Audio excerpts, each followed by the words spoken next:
Boa noite, estamos abrindo mais uma edição do nosso painel regional, sempre aqui pela TV Santa Cecília.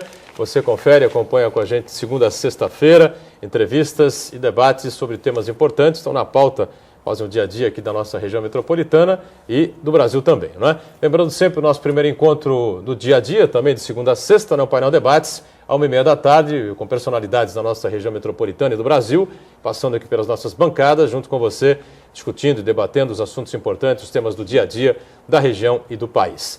Nessa edição, espaço aberto, mais uma vez, para a área da saúde, não é? Sempre uma área importante de grande interesse para todo telespectador aqui do painel regional. Conosco o Dr. Márcio Aurélio Soares. Dr. Márcio, endocrinologista, especialista também em saúde do trabalho, ou medicina do trabalho e em saúde pública. Boa noite, doutor. Prazer recebê-lo. Tudo bem? Muito obrigado, Boturão, pelo convite. É um prazer estar aqui. Prazer, Uriel, também. Estamos à disposição aí para o debate.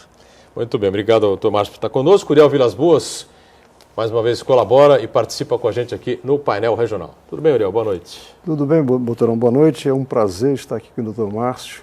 Essa questão é muito importante. Medicina na área do trabalho, então, me chama muito a atenção. Muito bem.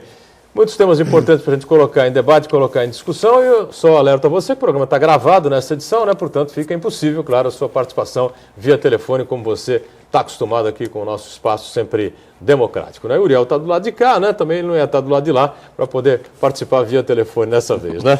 Bom, Márcio, um assunto que mexe muito com as pessoas, né? Que é de sempre muito interesse, especialmente as famílias, né? Pessoa que tem filhos aí em idade pré-adolescente ou na adolescência, enfim, né? Essa última pesquisa divulgada aí pelo Ministério da Saúde, onde 51% da população brasileira é apontada como pessoas que estão aí acima do peso, né? E entre esses 51% estariam acima do peso, essa população se divide em 56% sexo masculino e o restante, claro, 44% para o sexo feminino. Eu queria começar perguntando a você, que é um especialista na área, endocrinologista, né? O que está acontecendo que a população brasileira está engordando? Sem dúvida, esses números são alarmantes. É verdade, né? Alarmantes porque essa é uma situação que já vinha ocorrendo sabidamente nos Estados Unidos. Né? Já há bastante tempo, né? E hoje é uma população obesa, né? O norte-americano é um obeso. E hoje o Brasil, a gente está vivendo essa problemática devido a nós estarmos também importando os hábitos americanos, né? Infelizmente, a gente viaja, vai no Uruguai, vai na Argentina, vai numa Colômbia, vai no Chile, você não vê, não é, a quantidade de palavras em inglês na rua, modos de vestir, alimentação, fast food, da forma que a gente vê aqui no Brasil. Então, nossa sociedade está americanizada, nós importamos também os maus hábitos. Ou seja, a comida extremamente gordurosa, industrializada, beneficiado, não é? As pessoas hoje nessa correria mal têm tempo para preparar como antigamente, que as famílias se reuniam na hora do almoço, da janta, botavam o papo em dia, o pai aproveitava para dar uma palavra de orientação para os seus filhos, discutir o orçamento familiar. E hoje não tem nada disso, cada um vai num canto, come um pastel com refrigerante e sai andando. E menos ainda atividade física. Então, se você educa, orienta os hábitos da sua família dessa forma, uma criança, um adolescente que está obeso acima do peso, certamente ele vai continuar consolidando essa situação de obesidade. Lógico que a gente tem que considerar aí uma boa parcela, que existe uma predisposição genética, não é gordo, né? Não é qualquer um que come, não engorda. Não é qualquer um também que é gordo, viu? Não basta também só comer, você tem que ter uma predisposição, né? Especialmente a obesidade abdominal, quando você tem uma cintura aí alargada e o acúmulo dessa gordura entre as vísceras, fazendo com que você dificulte a ação de uma substânciazinha muito conhecida, que é a insulina, produzida no pâncreas. Ela tem a função de jogar o açúcar, a glicose, para dentro do fígado e do músculo, e aí ela fica com a ação dela dificultada, existe uma resistência da atividade da insulina, então causa hiperglicemia, né, o aumento do açúcar no sangue, e aí você satura o pâncreas, porque aí começa a produzir insulina demais, porque se não está conseguindo funcionar lá na ponta, eu tenho que produzir mais. E vai naquele ciclo vicioso e acaba desenvolvendo diabetes. Diabetes, a resistência à insulina, provoca a hipertensão, a dislipidemia, que é o aumento do colesterol, aí a receita está pronta para os acidentes vasculares, seja eles encefálicos ou cardíacos. Né? Ou seja, é um quadro dos mais complexos. Né? Uriel, que não tem problema nenhum com obesidade, viveu em Moscou durante muitos anos, lá não tem nada disso, né? Agora tem, né, Uriel? No teu tempo é que não tinha, né? Fast food, McDonald's, essas coisas todas não tinha, né? Agora me chama a atenção o que o doutor falou, algumas questões interessantes. Realmente, Moscou não tem lanche. E é curioso que nós importamos o lanche, que é almoço do americano, a partir da manhã, quando ele já começa a comer o engordurado no café da manhã. Exatamente. Nós temos aqui café da manhã com pão com bacon, manteiga, calabresa, lá é bacon, calabresa e outras coisas mais. Mas a pesquisa me chama a atenção em alguns aspectos, entre os quais é alguma região específica do Brasil? Ou seja, nós temos essa obesidade excessiva no norte, no sul, no centro. Primeiro, e a segunda questão a partir de quando se constatou esse aumento dessa obesidade, levando em consideração que, de uma certa maneira, nos últimos 10 anos, houve uma melhoria na alimentação das pessoas. Essa melhoria significou que as pessoas foram atrás de comer mais, ou melhorou o padrão de vida, enfim, é algo que eu gostaria que fosse analisado, porque senão a gente fica assustado, que realmente assusta, não é? Ainda mais que a pesquisa diz textualmente que 72% das mortes no Brasil são causadas pela obesidade. Indiretamente sim. Indiretamente, né? Misturando todo o quadro. Então, além do que, e a gente vai poder falar a respeito disso, até onde o ser humano em casa tem a preocupação de tomar cuidado da alimentação do seu filho. Quando ele vai para um colégio, lá no colégio, o serviço público principalmente dá comida para a criançada comer, e ela vai na cantina comer o quê? Então é uma situação muito ampla, complexa, e que exige do especialista, como exige também do ser humano, interpretar que se ele não tomar cuidado, ele vai passar muito mal e ter uma vida diferenciada. Você tem razão. É uma situação complexa, mais social, econômica, cultural, até mais do que médica. Médica, ela se torna quando você sofre as complicações e as consequências. Agora, a abordagem desse problema é outro aspecto, não é?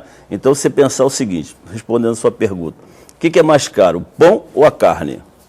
É a carne. O que é mais caro, o leite ou o refrigerante?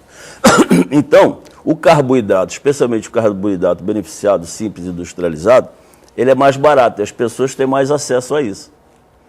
Então, a gordura é necessária ao nosso organismo, tá certo? Porque ela é a fonte de energia, das mais importantes. O carboidrato também, os sais também, as proteínas também. Você tem que compor isso de forma equilibrada. Agora, se eu não tenho acesso econômico a comer filé mignon todo dia, ou que seja uma 100, então o que eu faço? Eu vou para um macarrão pré-preparado, né? Pré-industrializado, aquele macarrão que você já joga e... para não dizer aqui o nome do maldito, né? Então um saquinho daquele macarrãozinho, quanto é que é? Nem sei quanto custa. Sei lá, R$2, R$3. Baratinho. Você joga compra na água fervendo, 2 litros de refrigerante, com R$5, come 2. Agora, o problema da massa é aquilo que se mistura com ela, né? Sim, então, aí você... O cara bota queijo, bota presunto, bota... Não, mas aí é carboidrato puro, quer dizer, você absorveu aquilo, que você você injetou açúcar no teu organismo, você manteve a sua glicemia, você tem energia para se manter, né? Mas essas são energias vazias, são calorias vazias de nutrientes. Então você ficou deficiente de vários outros aspectos. Aí vamos fazer de conta que nós somos o pâncreas, que produz a insulina. Eu recebo uma carga pesada de açúcar, o que o pâncreas faz? Ele responde imediatamente àquela carga. É como se eu viesse por trás de você e te desse um susto. A tua reação é abrupta e maior do que a minha ação. Concorda? Se eu vier te tocar levemente, você vai responder de acordo com aquele toque. Mesma coisa, se der uma carga pesada de açúcar, o pâncreas responde rapidamente, joga muito mais insulina do que deveria para digerir aquele açúcar, dali a meia hora você já está com fome, porque jogou muita insulina, absorveu todo o açúcar e você fez hipoglicemia. Por isso que o indivíduo que belisca, ele vai continuar beliscando. Isso é um aspecto interessante para a gente conhecer o mecanismo desses hábitos e a gente bloquear esse mecanismo. Você falou da escola pública. É difícil, talvez, não entendo bem do orçamento nesse aspecto aí econômico de administração da escola pública, mas somos um país aí que não somos um país rico. Então, não sei se existiria facilidade da prefeitura oferecer carne e leites em abundância como deveria. Então, se oferece macarrão, arroz, feijão, ou seja, batata, entendeu? E na cantina? Na cantina se vende o quê? Vende pastel, vende Coca-Cola. Mas isso é proibido, né, aqui em Santos, né? Então, há uns 12 anos atrás, essas coisas. há uns 12 anos atrás, 14 anos atrás, eu procurei, então, o vereador Fausto Figueira e propus a ele que levasse até a Câmara uma legislação nesse sentido. E foi aprovado. Regulamentado. Foi aprovado, mas o Beto Mansur vetou. Depois o Zago colocou de novo em votação e também parece que não foi adiante. Então, infelizmente, isso se deveria levar a cabo essa preocupação nas escolas particulares, inclusive. Deixa eu fazer um rápido intervalo aqui, tá certo? Estamos em cima do break. A gente volta em instantes para continuar falando sobre esse tema importante, a questão da obesidade, especialmente, né, na meninada, né, pessoal adolescente, pré-adolescente, enfim, que preocupa bastante. Voltamos em instantes. Estamos de volta com o nosso painel regional, aqui com prazer conversando com o Dr. Márcio Aurélio Soares, médico especialista em endocrinologia, medicina do trabalho e saúde pública também, não é? E sempre muito bem acompanhado aqui pelo nosso Uriel Vilas Boas, que colabora com a gente nesta edição. O programa está gravado, fica impossível a sua participação, portanto, via telefone, como você está acostumado. Eu não dei no bloco anterior, agora passo para você sempre, a gente passa aqui no painel regional e no painel debates, informação importante da Prefeitura de Santos, não é? Todo mundo já teve aborrecimentos relativos a uma compra ou contratação de serviços. Quem é que não se sentiu lesado ao adquirir um sofá que não é entregue no prazo, um produto com defeito ou data de validade vencida? E o que é que se faz num momento como esse? Felizmente, a Prefeitura de Santos conta com um departamento muito eficiente nessas problemáticas, né? É o SIDOC que tem como função informar, orientar e defender o consumidor e os seus interesses. Também promover a conciliação entre o consumidor e o fornecedor. É também ainda conciliar os fornecedores e os consumidores. Além disso, o SIDOC fiscaliza e aplica sanções administrativas previstas no Código do Consumidor. 80% dos casos acompanhados pelo SIDOC são rapidamente resolvidos. As maiores reclamações são referentes aos setores de serviços, produtos e mercado financeiro. O SIDOC atende questões relativas ao consumo, por isso recomenda que as pessoas, no ato das reclamações, tragam sempre as notas fiscais ou os contratos de compra. O Centro de Informação, Defesa e Orientação ao Consumidor fica na sede do Poupa Tempo, na Avenida João Pessoa 246, no centro de Santos. O atendimento é de segunda a sexta-feira, das 9 da manhã às 6 da tarde. Aos sábados, das 9 da manhã às 2 da tarde. Você não se esqueça, então, se tiver qualquer problema de compra de produtos ou serviços, ligue para o SIDOC. Mais informações, telefone 3202-1899 ou 0800-779-0151. Centro de Informação, Orientação e Defesa ao Consumidor, um serviço importante da Prefeitura de Santos para você. Bom, o Márcio Aurélio, ele é autor de um livro, né? Eu acho que dá para, não sei se dá para pegar aqui nessa câmera, né? O Aldo está aqui com a gente mostra na sequência. Vamos para a câmera aqui à minha direita, né? A hora que estiver focado aí, o Aldo me dá um toque aqui, por favor, né? O livro da autoria do Márcio, está aí sendo focado aí, o Sala de Espera, Crônicas de um Médico. Eu vou passar aqui um exemplar ao nosso Uriel, tá bom, Uriel? Muito Fica obrigado. para você, o Márcio trouxe aqui para a gente. E qual é o conteúdo do livro, o principal objetivo? São crônicas, eu gosto de escrever, crônicas de consultório, é isso? São exercícios aí que a gente faz de pensamento, e a gente tem um blog, convido vocês a acessar o nosso blog, que é drmarcioaurelio.com.br, e ali a gente discute algumas questões aí ligadas aí à saúde pública, e especialmente no livro aí alguns causos de consultório, enfim. Perfeito. Bom, ô Márcio, você tomando essa questão da obesidade, não é muito preocupante, a gente sabe disso, né? Existem, você explicou aí, tecnicamente, uma série de situações importantes, uma série de problemas causados pela obesidade, né? E a gente sempre ouve falar, existe o excesso de peso, né? Aquele cara que está acima do peso, aquele cara que está obeso, e a situação que me parece que é a mais complicada é a tal da obesidade mórbida, né? Quando é que o cidadão chega aí nesse ponto e daí para frente o que é que se pode fazer, o que é que se faz para evitar que a pessoa chegue a essa situação? O que você explicasse existe um pouquinho? pesquisa que mostra que, quer dizer, você tem aí, na época aí anterior aí, à entrada do verão, várias dietas disso, dieta daquilo, só falta inventar a dieta do chocolate, né? É dieta da lua, do sol, do líquido, da sopa, quer dizer... Essas dietas adiantam alguma coisa? Não, de modo nenhum, pelo contrário, Não, né? Você cria transtorno alimentar, você não estimula um hábito saudável, né?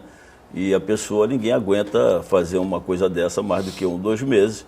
E naturalmente tem resultado a mocinha que quer usar um biquíni, emagrecer 2 quilos para entrar na festa do aniversário de 15 anos e tudo mais. Agora, para a pessoa que está doente, está obesa, né? É preciso ter outro enfoque, outra abordagem médica, buscar a mudança dos seus hábitos. É difícil até você falar em exercício físico para o obeso mórbido, porque a carga articular também é muito pesada, né? E a gente não pode aqui deixar de também falar sobre esse aspecto, né? Quer dizer, nossas juntas não estão preparadas para 200 quilos, 150 quilos, não é? Então é a mesma coisa, você prepara uma mesa e depois você coloca um cofre de meia tonelada, a mesa vai cair. Então essas pessoas geralmente têm problemas dos pés, tornozelo, tem gonartrose, artrose precoce do joelho, dos quadris, enfim, aspectos respiratórios e tudo mais. E a última alternativa é a cirurgia, né, bariátrica, né? Mas tem que se pensar muito bem, não é nenhum fórmula mágica também, a pessoa está 15, 20 quilos acima do peso, quer ficar magrinha, se submete à cirurgia. Nenhum colega cirurgião jamais se prestaria para esse tipo de papel, indicar esse tipo de procedimento tão invasivo, agressivo, né? Mas em alguns casos, realmente ele cura a hipertensão, cura o diabetes e realmente cura o indivíduo, dando-lhe uma sobrevida muito maior com a cirurgia, né?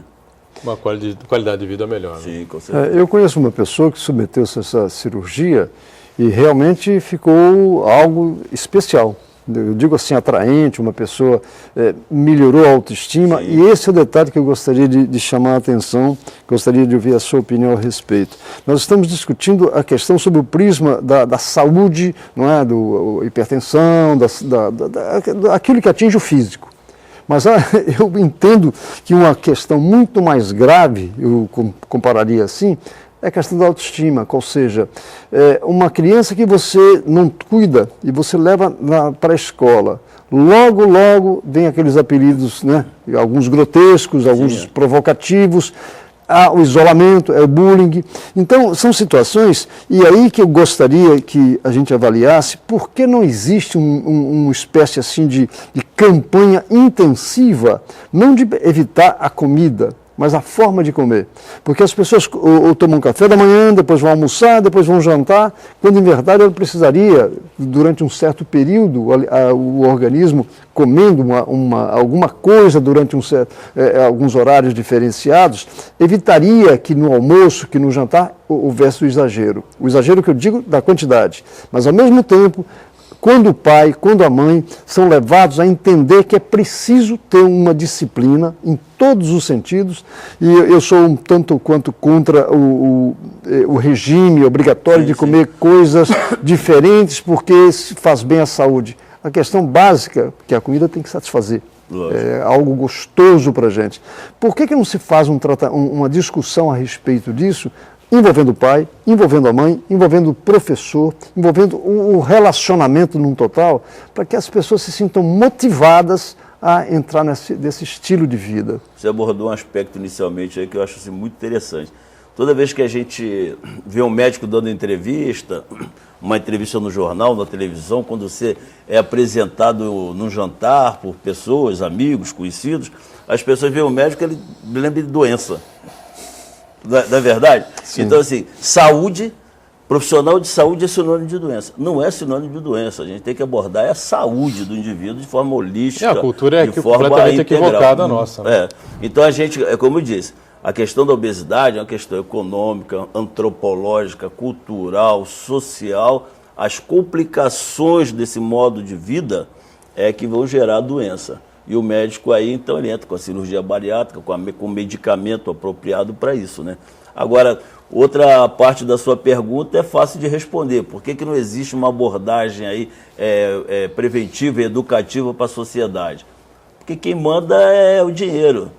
Quem manda é o dinheiro. Então, não vão permitir espaço. Quem que vai patrocinar isso aí a não ser o governo federal? A não ser o serviço público. A propaganda na televisão, nos meios de comunicação, é bancada em boa parte pela indústria de alimentos. A indústria que beneficia, que industrializa e que nos oferece um alimento mais palatável, né? O engenheiro de alimentos, ele trabalha no sentido de tornar aquele alimento mais gostoso, mais saboroso, mais fácil de preparar, mais barato. E é isso que é a tônica nos meios de comunicação, infelizmente. É uma questão, portanto, de consciência. Porque se a sociedade interpreta isso sob o aspecto de determinação legal, não, tem uma lei que diz que tem que ser assim, que tem que ser assado, a gente vê que é como se fosse um paternalismo. Alguém tem que tomar conta de mim. Ao passo que, nesse aspecto, nós temos os conselhos de escola, nós temos os professores, nós temos vários mecanismos que podem estimular as pessoas. E eu digo que eu não estou querendo com isso dizer que tem que acabar com tudo que é gostoso. Ninguém come mais chocolate. Não é isto. Eu, por exemplo, eu costumo dizer, só de interromper, eu costumo dizer o seguinte: comida de festa é só em festa. Não dá para fazer sua vida uma festa. Perfeito. Agora eu te convido a vocês a fazer uma regressão aqui no tempo. Vamos imaginar, há 10 mil anos lá, o Homo sapiens na caverna. Já existia obeso. Porque obeso é uma coisa, o gordo é outra. O gordo pode ser obeso, vou confundir um pouquinho vocês, e obeso pode ser gordo. O obeso é uma determinação genética para um gasto calórico menor. Que não necessariamente ele vai ser gordo. Ele vai ser gordo se ele comer mais do que ele precisa. E o que ele precisa é menos do que um não obeso. Então você veja bem, nós estamos lá ainda descobrindo fogo e tal, a história do desenvolvimento do homem é de vegetarianismo, ele não era carnívoro. Nós não tínhamos o conhecimento, a cultura do domínio do animal selvagem. Nós éramos carnívoros eventuais, quando nós nos aproveitávamos de restos de carcaças de animais selvagens. Agora, nós comíamos o que era necessário. Ele era obeso, eu não obeso. Ele comia X, eu comia 3 vezes X. Ambos não eram gordos, ambos eram magros. Ok?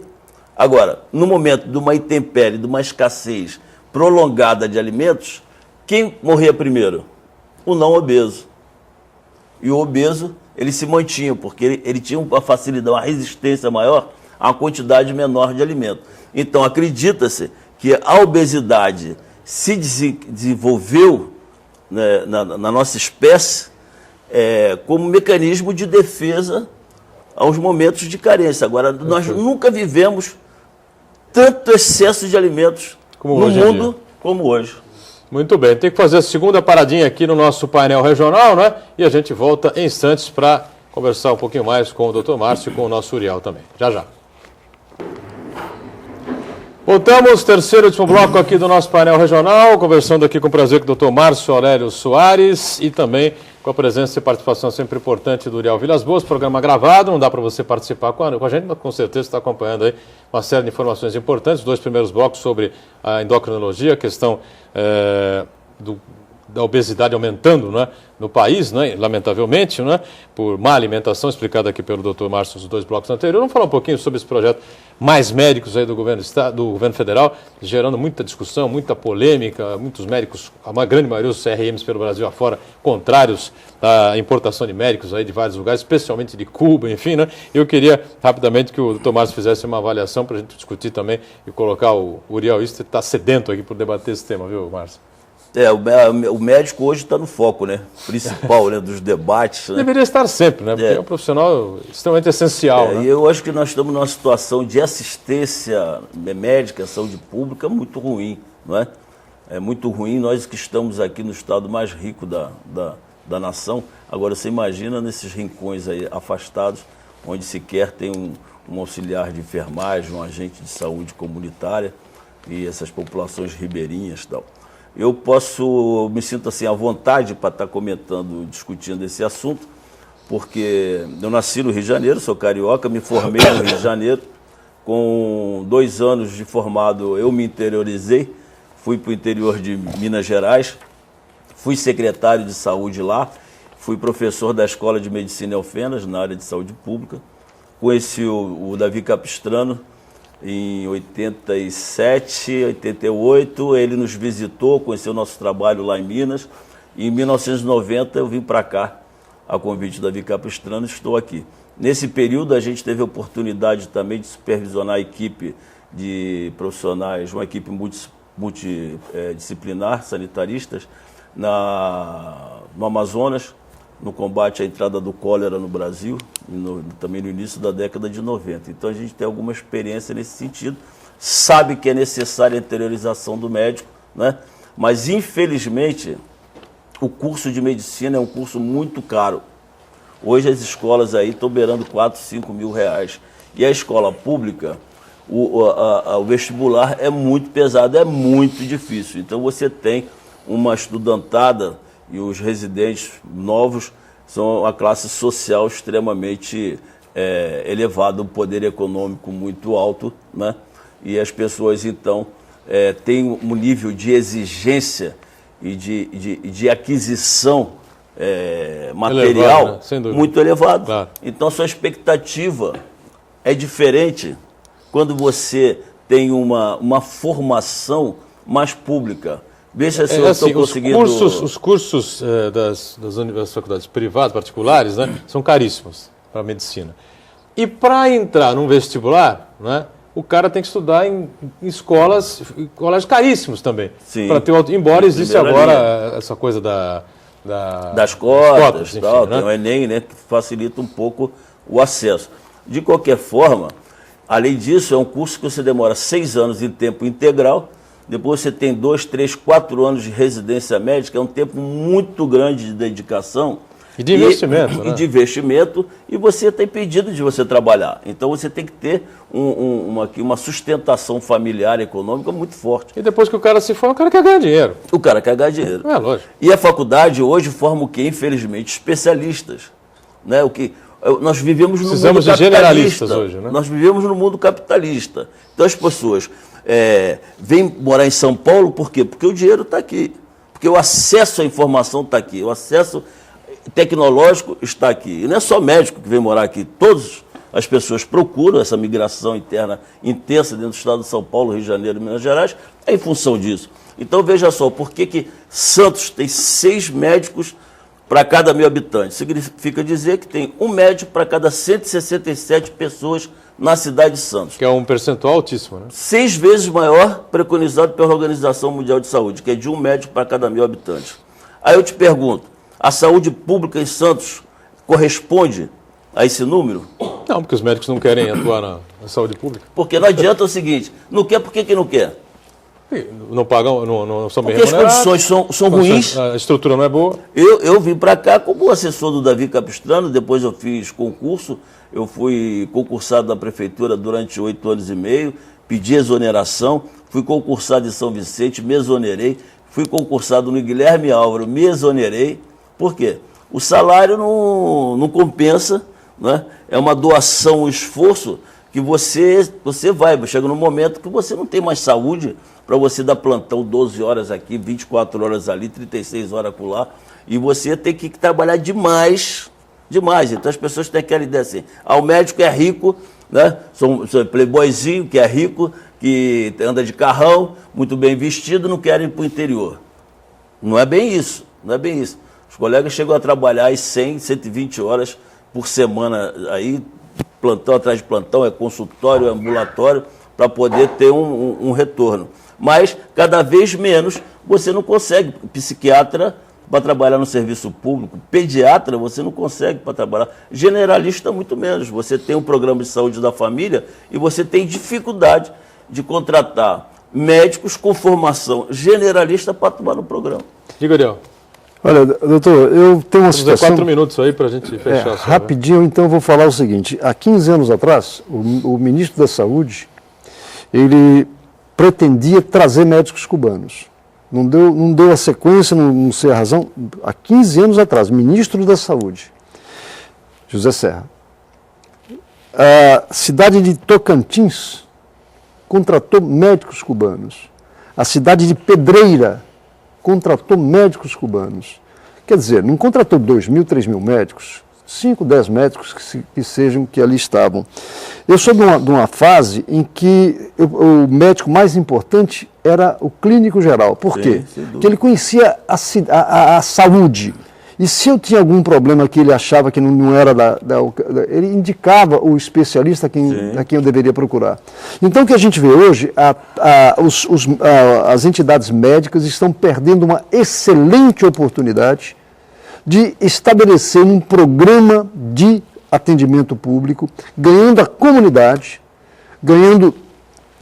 forçando o governo. Mas, Ariel, se você me permite um parênteses, não é função da entidade médica eu gostaria propor uma organização da saúde pública. Não, eu gostaria de complementar. É do poder público. Não, eu gostaria de complementar. Eu gostaria de dizer que caberia ao médico, no caso, pela cultura que tem, pela visão que tem do trabalho que vai executar, sentindo... Participar dessa formulação. Evidente, participar, não é dizer isso que tem que ser feito. É o debate, é a discussão, porque nós temos hoje, aí eu sou Vilas Boas e já andei discutindo a questão dos índios com meus parentes que, infelizmente não estão mais aí.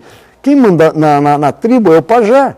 Sim. Ora, ele está lá no meio e ele aprendeu onde? Você encontra em muita cidade, às vezes uma cidade grande, na periferia, parteiras. Pessoas que treinaram e servem como parteiras. Então, o que eu estou dizendo com isso, que é uma oportunidade única de se discutir o nível estudantil na área médica, os médicos especialistas em administração, por como criarem os planos de saúde, a Unimed, para fazer cobrar do governo, sentar e discutir num congresso, num seminário, onde quer que seja. Mas aí se você não faz isso, e aí você traz médico pronto de outro país...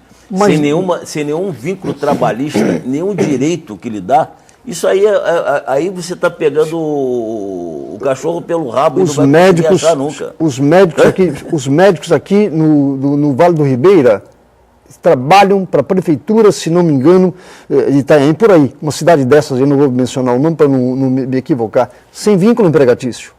Então, está errado. Não, está errado, mas eu estou dizendo que nesse caso... Você tem que criar uma carreira pública, claro, mas então que nós precisamos... progressiva, com estímulos, benefícios. Mas eu não posso aceitar... Por que numa cidade dessa tem promotor e tem juiz na comarca? E por que não tem médicos? E por que não tem médico? Claro, porque o médico não tem uma carreira. É por isso que eu estou dizendo, o médico tem que cobrar. Então, cria uma carreira médica. Doutor, eu estou falando como sindicalista. Daqui a 5 anos ele vai lá para Quixeramobim, do interior da cidade, no Rincão, lá distante. Ele sabe que dali a 2 anos ele vai para uma cidadezinha menor, mas melhor, aí vem outro no lugar dele e há uma progressão. Ao final da carreira dele, ele está numa capital com um bom salário, com uma boa aposentadoria, com a família bem criada.